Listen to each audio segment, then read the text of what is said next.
नमस्कार भाइयों और बहनों, आपके समक्ष हम विश्व भूगोल की अगली क्लास लेकर के उपस्थित हुआ हूँ। आज हम आपको विश्व भूगोल में महासागरीय जलधाराएं पढ़ाएंगे। तो सबसे पहले देखिए, महासागरीय जलधारा होती क्या है। महासागरीय जल का एक निश्चित दिशा में गति करना, महासागरीय जल का एक निश्चित दिशा में गति करना या गति प्रवाह ही महासागरीय जलधारा कहलाती है। तो ये महासागरीय धाराएं उत्पन्न क्यों होती हैं, इसके कई प्रमुख कारण हैं। एक तो पृथ्वी का आवर्तन है, पृथ्वी का आवर्तन का मतलब पृथ्वी का जो परिभ्रमण है उसके कारण भी महासागरीय धाराएं उत्पन्न होती हैं। भिन्न भिन्न महासागरों के जल का घनत्व भी भिन्न भिन्न होता है। भिन्न भिन्न स्थानों का ताप भी भिन्न भिन्न होता है। भूमध्य रेखा के आसपास तापमान अधिकतम होता है, जबकि ध्रुवों की ओर तापमान क्या होता है, कम होता है। वर्षा का प्रभाव है, वाष्पन का प्रभाव है। तो कई कारण हैं जिनके कारण महासागरीय धाराओं की उत्पत्ति होती है। जैसे पृथ्वी का परिभ्रमण हो गया, तापमान में भिन्नता हो गई, जल के घनत्व में भिन्नता है, वायुदाब है, हवाएं हैं, वाष्पीकरण है एवं वर्षा का प्रभाव। ये सारे प्रभाव मिलकर महासागरीय धाराओं की उत्पत्ति करते हैं। और सबसे जो प्रमुख प्रभाव है वो पृथ्वी का आवर्तन है। पृथ्वी दरअसल पश्चिम से पूर्व दिशा की ओर घूमती है, इसलिए पृथ्वी का वेग इतना अधिक है कि जो जल है वो स्थल का साथ नहीं दे पाता, और जिसके कारण महाद्वीपों के पश्चिमी तटों पर जल की एक बहुत बड़ी मात्रा एकत्रित हो जाती है, जिससे महासागरीय धाराओं को गति करने के लिए एक अनुकूल परिस्थिति पैदा होती है और महासागरीय जलधाराएं इस प्रकार से उत्पन्न होती हैं। तो आइए देखिए, इसका थोड़ा बेसिक ये समझ लेना। ये जो विषुवत रेखा है, ये डॉटेड करके जो हमने एक लाइन खींची है यहाँ पर, ये क्या है, ये विषुवत रेखा है। तो विषुवत रेखा के आसपास जो चलने वाली महाधाराएं होंगी वो गर्म होंगी। विषुवत रेखीय जल की महाधाराएं गर्म होती है, क्योंकि विषुवत रेखा के आसपास सूर्य का जो तापमान होता है वर्ष भर अधिकतम रहता है, इसलिए इस क्षेत्र की जलधाराएं जो हैं वो गर्म होंगी। अगर कोई जलधारा विषुवत रेखा से ध्रुवों की ओर जाएगी तो यह गर्म होगी, लेकिन अगर कोई जलधारा ध्रुवों से विषुवत रेखा की ओर आएगी तो ध्रुवों पर तापमान बहुत न्यूनतम होता है। ज्यादातर ध्रुवीय क्षेत्र बर्फ से आच्छादित रहते हैं, जिसके कारण यह जलधारा जो होगी ये क्या होगी, ये ठंडी होगी, और जो विषुवत रेखा से ध्रुवों की ओर जा रही है ये क्या होगी, ये गर्म होगी।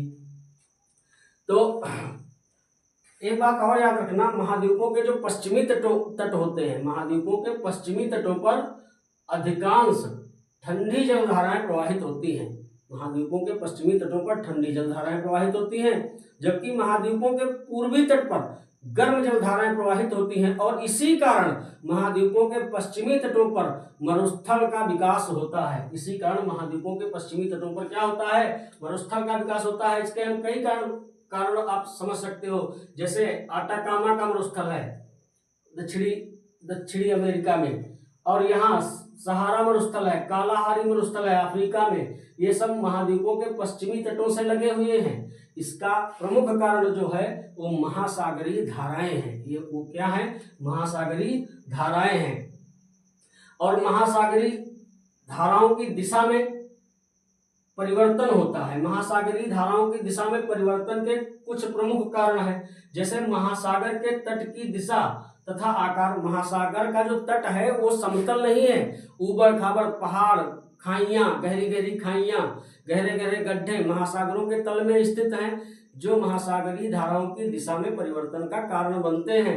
इसके अतिरिक्त मौसमी परिवर्तन भी होता है। हवाओं की जो दिशा है वो भी महासागरीय धाराओं की दिशा में परिवर्तन करते हैं।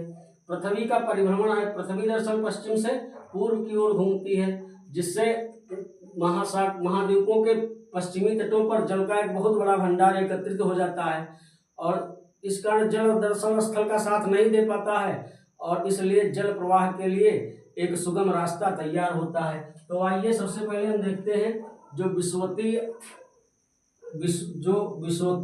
विषुवत रेखीय धाराएं हैं वो गर्म होती हैं। जैसे ये विषुवत रेखा है, इसके उत्तर की ओर की जो इसके समांतर पास में जो धाराएं होंगी उनको हम विषुवत रेखी उत्तर दरअसल दक्षिणी विषुवत रेखी धाराएं कहेंगे। इसके ऊपर की ओर उत्तरी गोलार्ध है, तो ऊपर की ओर की धाराओं को उत्तरी विषुवत रेखी धाराएं कहेंगे।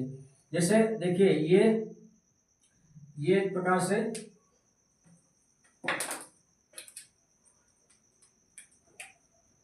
ये उत्तरी विषुवत रेखीय धारा है। ये जब आगे बढ़ती है तो यहाँ पर मध्य अमेरिका के पास यहाँ पर कैरिबियन द्वीप समूह है, जिसे हम वेस्ट इंडीज के नाम से जानते हैं।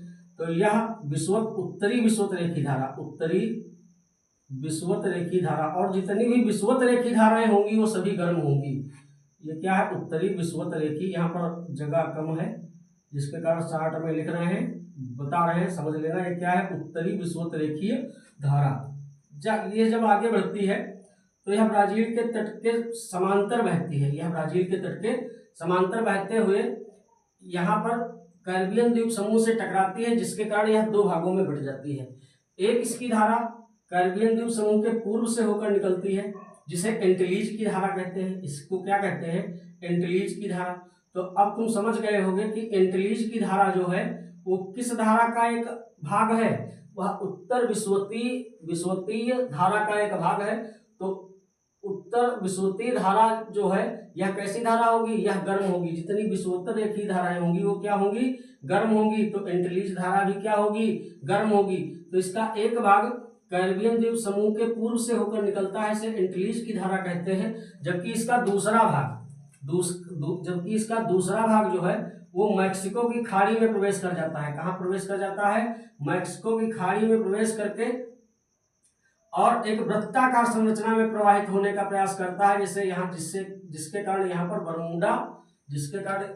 बरमूडा ट्रायंगल का निर्माण होता है। यहाँ पर जलयान कभी कभी जाते हैं, फंस जाते हैं तो गोल गोल घूमने लगते हैं और उसमें समुद्र में डूबने का चांस ज्यादा रहता है। तो ये जो मैक्सिको की खाड़ी में जलधारा प्रवेश करती है उत्तरी विषुवत रेखीय धारा की एक शाखा, इसको फ्लोरिडा की धारा कहते हैं। क्या कहते हैं? फ्लोरिडा की धारा। हम यहाँ पर फ्लोर लिख रहे हैं, आप लोग लिख लेना। ये कौन सी धारा है? ये है फ्लोरिडा की धारा। फ्लोरिडा की धारा और उत्तरी एंटिलीज की धारा न्यू फाउंडलैंड के पास। कहाँ पर? ये उत्तरी एंटिलीज की धारा है, ये यहाँ पर न्यू फाउंडलैंड है, कनाडा का क्षेत्र है। तो ये न्यू फाउंडलैंड के पास दोनों धाराएं आपस में पुनः मिल जाती हैं। दोनों धाराएं क्या होती हैं? आपस में पुनः मिल जाती हैं। ये बात आपके समझ में आ गई होगी कि उत्तर विषुवतीय जो महासागरीय जलधारा है ये अगर देखा जाए तो पूर्व से पश्चिम की ओर प्रवाहित होते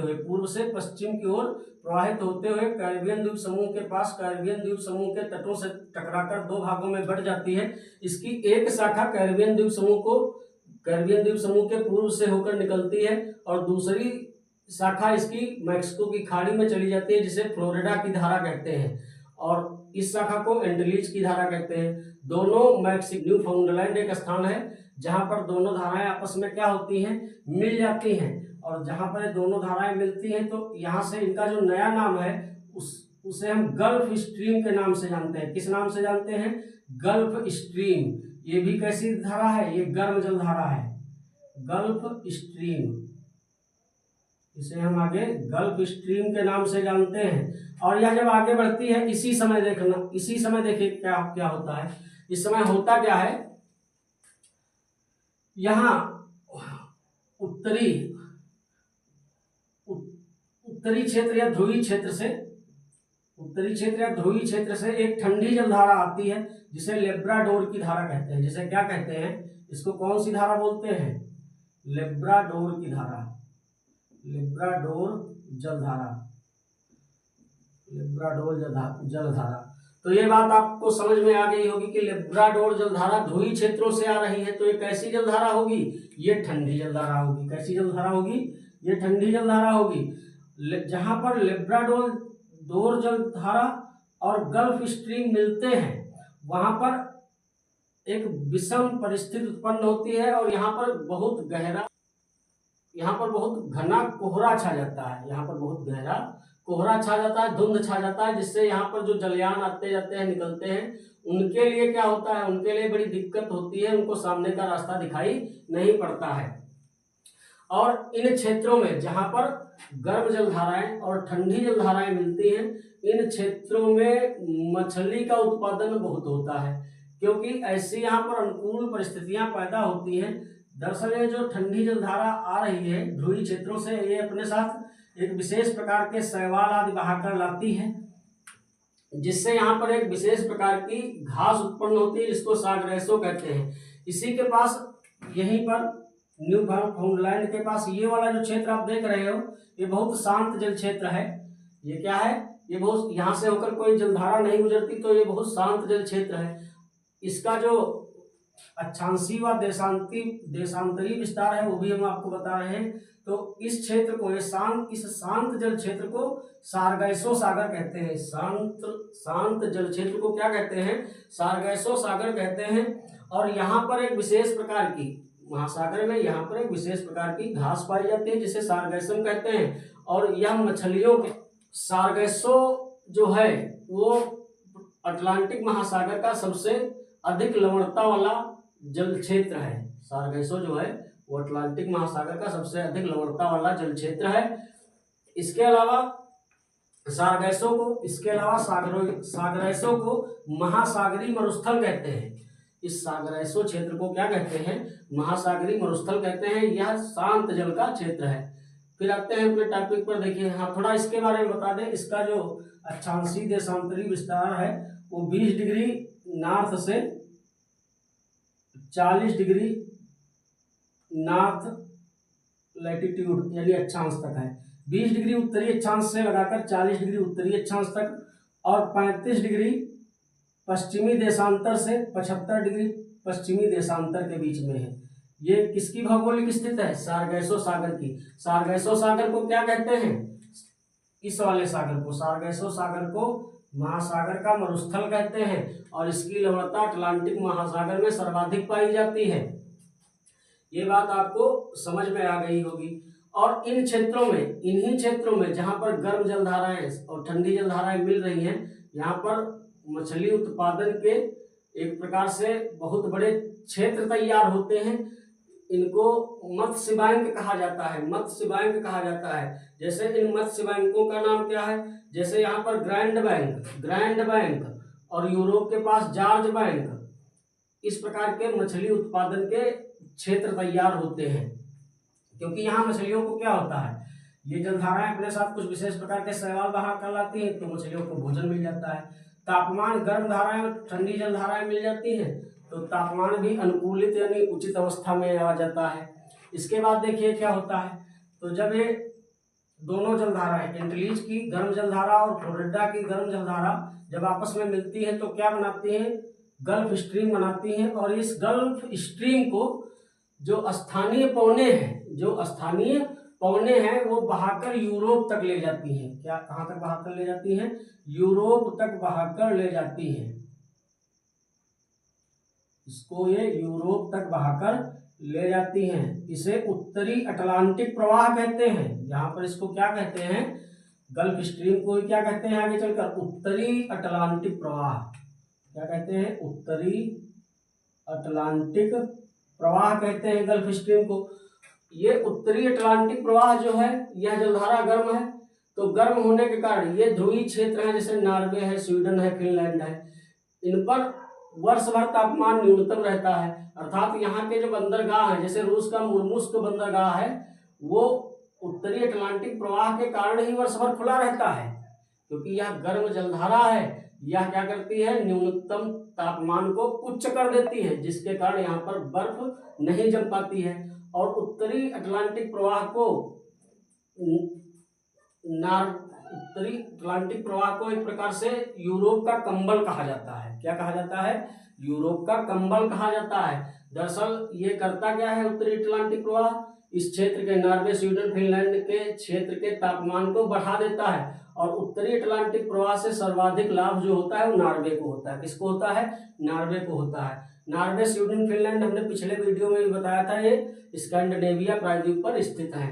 तो ये बात आपके समझ में आ गई होगी कि ये उत्तर विषुवत रेखीय धारा जो है ये पूर्व से पश्चिम की ओर बहते हुए कैरिबियन द्वीप समूह के पास दो भागों में बट जाती है। एक भाग इसका कैरिबियन द्वीप समूह के पूर्व से होकर निकलता है जिसको एंटीलीज की धारा कहते हैं। दूसरा भाग मैक्सिको की खाड़ी में प्रवेश कर जाता है जिसे फ्लोरिडा की धारा कहते हैं। दोनों धाराएं न्यू फाउंडलैंड के पास संयुक्त होकर के गल्फ स्ट्रीम का निर्माण करती हैं और यह गल्फ स्ट्रीम स्थानीय पवनों के प्रवाह के कारण यूरोप की ओर गति कर जाती है जहां इसे उत्तरी अटलांटिक प्रवाह कहते हैं। और उत्तरी अटलांटिक प्रवाह के कारण स्कैंडिनेवियाई तथा रूस के कुछ क्षेत्रों का जो तापमान है वह उच्च हो जाता है जिसके कारण इनके बंदरगाह वर्ष भर खुला रहते हैं। फिर देखिए जो लेब्राडोर की जलधारा आ रही है ये बैफिन की खाड़ी और ग्रीनलैंड के मध्य से होकर निकल रही है।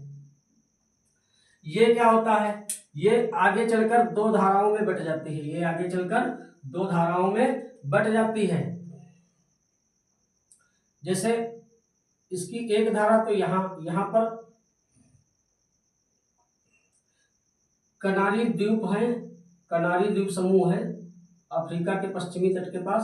तो यहाँ कनारी द्वीप के पास होकर बहती है इसलिए इसको कनारी धारा कहते हैं। क्या कहते हैं, कनारी धारा कहते हैं। तो कनारी जलधारा अब आपको समझ में आ गई होगी कैसी है।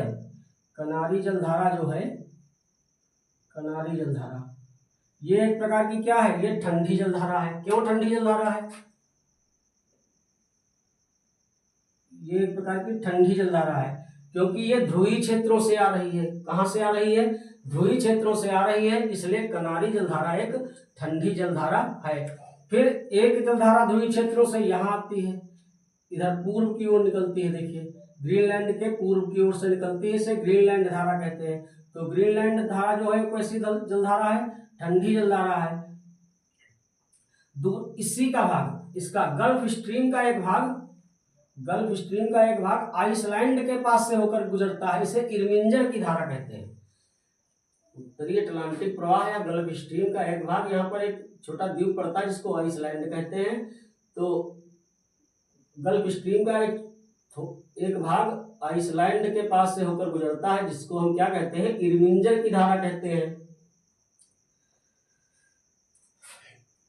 आप समझ गए होंगे कि कनारी जलधारा जो है वो कैसी है, ये ठंडी जलधारा है। इसके बाद देखिए दक्षिण विषुवतीय रेखीय धाराएं जो दक्षिणी गोलार्ध में है, ये पश्चिम की ओर प्रवाहित होते हुए जिससे क्या होता है, ये दक्षिण की ओर मुड़ती है। पास एक फाकलैंड द्वीप समूह है, एक फाकलैंड द्वीप समूह है जिस पर हमने बताया था यूके का अधिकार है, यूनाइटेड किंगडम का। तो ध्रुवीय क्षेत्रों से आने वाली जलधाराएं, ध्रुवीय क्षेत्रों से आने वाली जलधाराएं इस प्रकार से दो भागों में बट जाती है। क्या होता है, इस प्रकार से दो भागों में बट जाती है। इस धारा को कहते हैं फाकलैंड धारा। क्या कहते हैं इसको, फाकलैंड की जलधारा। अब आप सब बता सकते हो कि जो फाकलैंड की जलधारा है, मार्कर बदल लें क्या, चलो समझ जाओगे। इस प्रकार आप बता सकते हो कि ये जो फाकलैंड की जलधारा कैसी जलधारा है, ये ठंडी जलधारा। क्यों, क्योंकि ये ध्रुवीय क्षेत्रों से आ रही है। इसी प्रकार जो इसकी दूसरी शाखा इधर पेरू की तरफ जाती है, इसे हम्बोल्ट की धारा या पेरू की जलधारा कहते हैं। इसे क्या कहते हैं, इसे पेरू जलधारा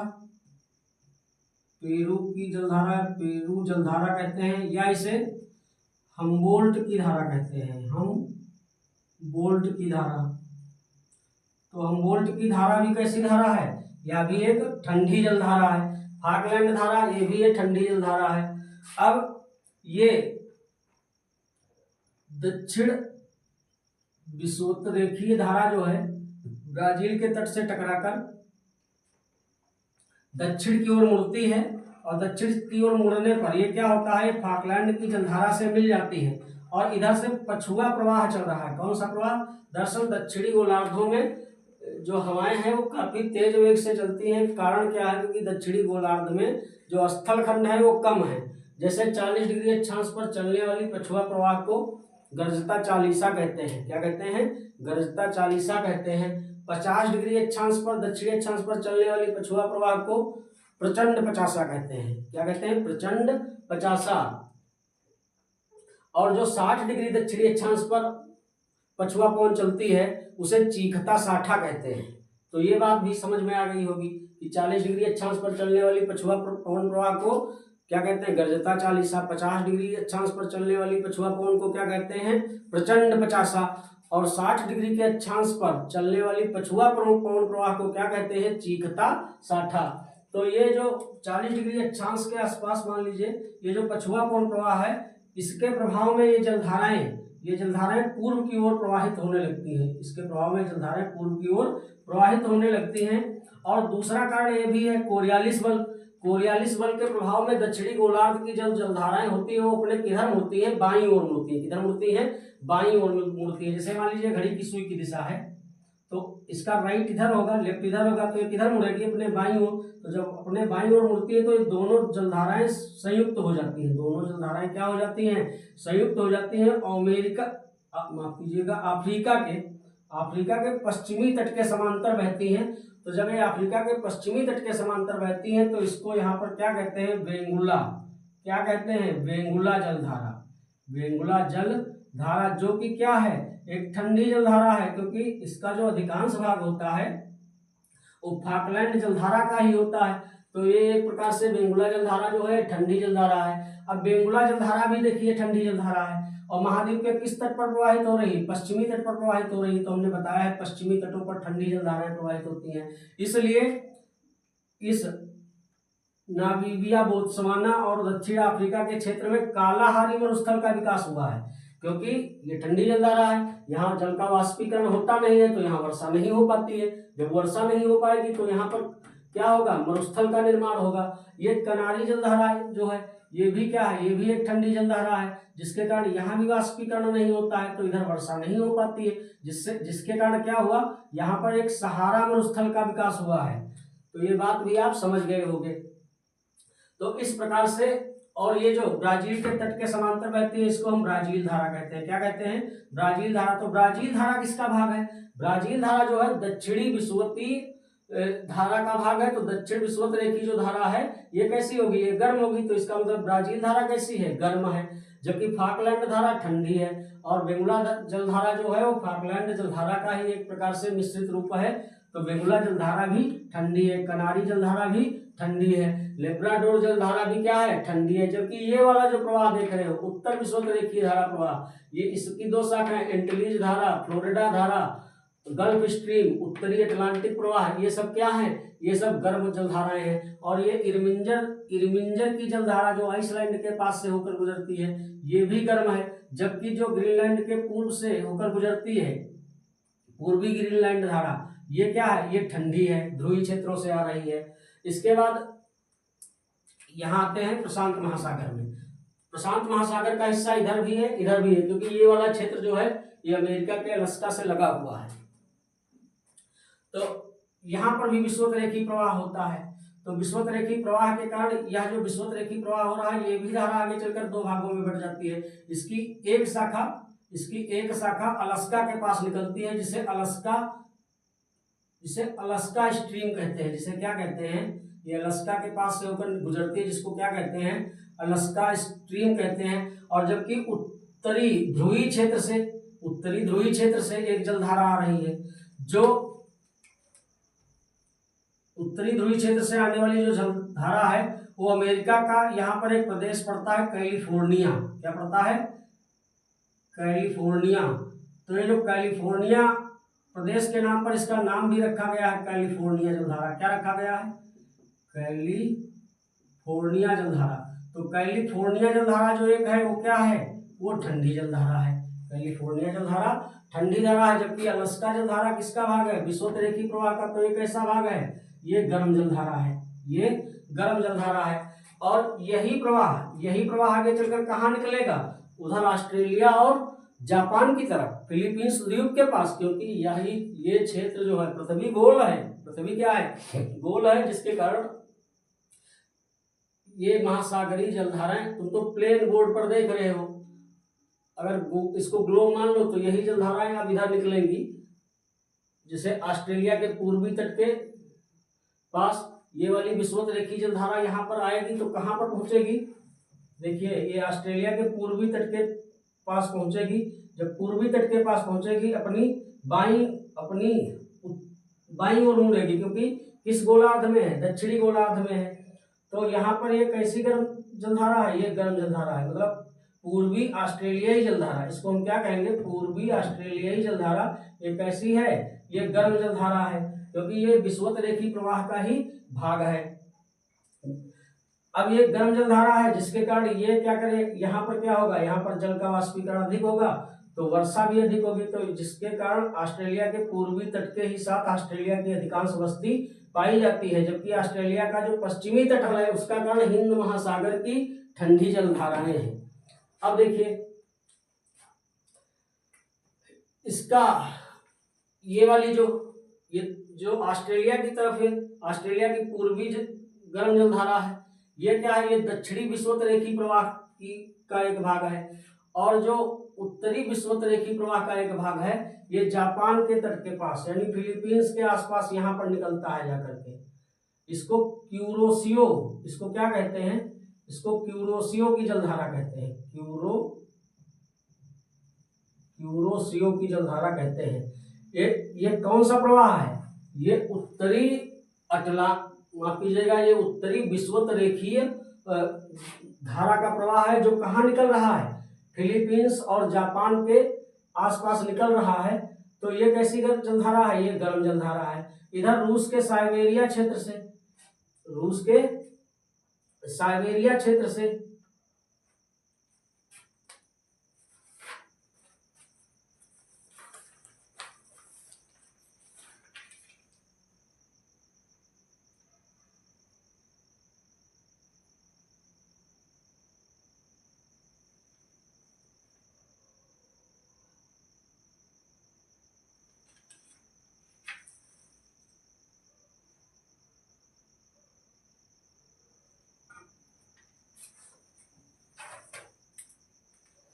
तो ये क्यूरेशिया जलधारा जो है गर्म जलधारा है। इधर रूस के साइबेरिया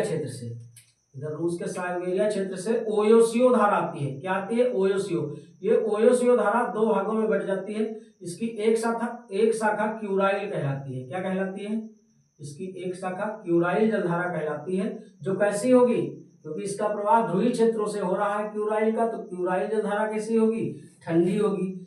जबकि क्यूरोसियो क्या है, गर्म है। ये दोनों जलधाराएं जब आपस में मिलती हैं तो यहाँ पर गहरा कोहरा छा जाता है और मत्स्य क्षेत्र का निर्माण होता है। हमने पहले भी बताया है, जहाँ पर ठंडी जलधाराएं और गर्म जलधाराएं मिलती है वहाँ पर मत्स्य क्षेत्र का विकास होता है।